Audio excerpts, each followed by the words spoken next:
एक बार रुक करते हैं। वेबिनार है एक जिसमें वो शिरकत कर रहे हैं, आइए सुनाता हूं। इतनी कंसिस्टेंसी देख रहा है।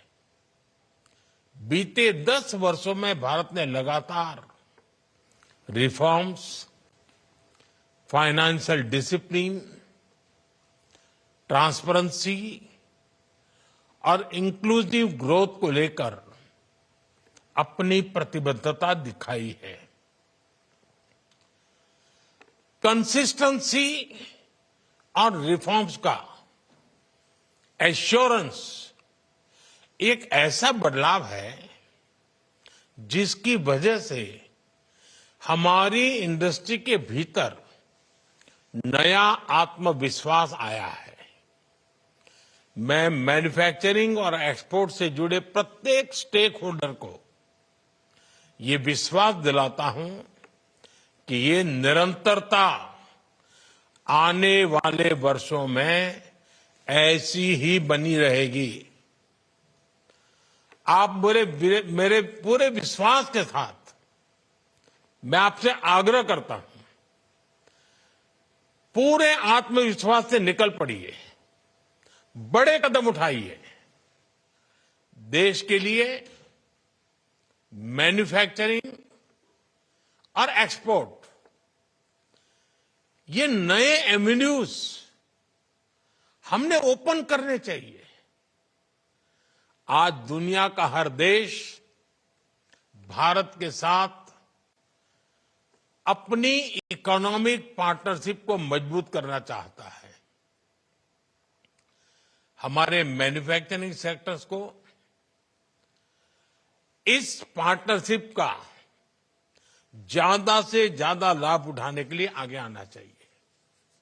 साथियों, किसी भी देश में विकास के लिए स्टेबल पॉलिसी और बेहतर बिजनेस एनवायरनमेंट बहुत जरूरी है। इसलिए कुछ वर्ष पहले हम जन विश्वास एक्ट लेकर आए। हमने कंप्लायंसेस को कम करने का प्रयास किया।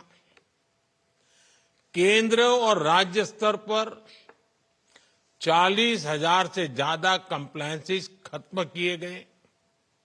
इससे ईज ऑफ डूइंग बिजनेस को बढ़ावा मिला और हमारी सरकार ये मानती है कि एक्सरसाइज निरंतर चलती रहनी चाहिए। इसलिए हम सिंप्लीफाइड इनकम टैक्स की व्यवस्था लेकर आए। हम जन विश्वास 2.0 बिल पर काम कर रहे हैं।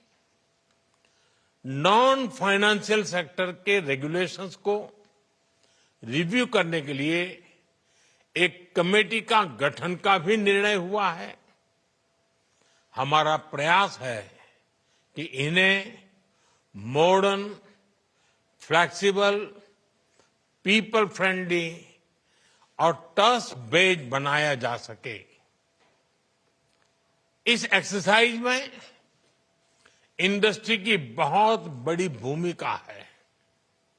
आप अपने अनुभवों से उन समस्याओं की पहचान कर सकते हैं जिनके समाधान में ज्यादा समय लगता है। आप प्रोसेसेस को और ज्यादा सरल बनाने के सुझाव दे सकते हैं। चलिए, वेबिनार के through SME, MSME, manufacturing space को पीएम एड्रेस करते हुए पूरे आत्मविश्वास के साथ निकल पड़ी है। बेसिकली कहने की कोशिश कि हम हैं साथ, स्टेबल पॉलिसी है, कंप्लायंस हम रिड्यूस कर रहे हैं, ईज ऑफ डूइंग बिजनेस को बढ़ावा देने की कोशिश है। चलिए देखते हैं, ये इशू है। गवर्नमेंट केपेक्स ही अब तक थ्रस्ट जनरेट कर रहा है। एक्सपेक्टेड था कि गवर्नमेंट केपेक्स जो है ना स्पार्क जनरेट करेगा प्राइवेट केपेक्स में, पर ऐसा हो नहीं पा रहा है। एक बार अगर प्राइवेट केपेक्स पिकअप कर गया तो सरकार का बर्डन रिड्यूस होता है और अर्थव्यवस्था बढ़िया शेप में लौटती हुई नजर आएगी। पर ठीक है, इंडस्ट्रियलिस्ट को भी आउटलुक थोड़ा सा इस समय ग्लोबल दिक्कत वाला दिख रहा होगा, इसीलिए शायद पर्स स्ट्रिंग्स रोक के रखे हुए हैं वो लोग भी। सवाल जवाब के सिलसिले की शुरुआत कर दी जाए क्विकली, समय अब ज्यादा बचा नहीं रहेगा मेरे पास।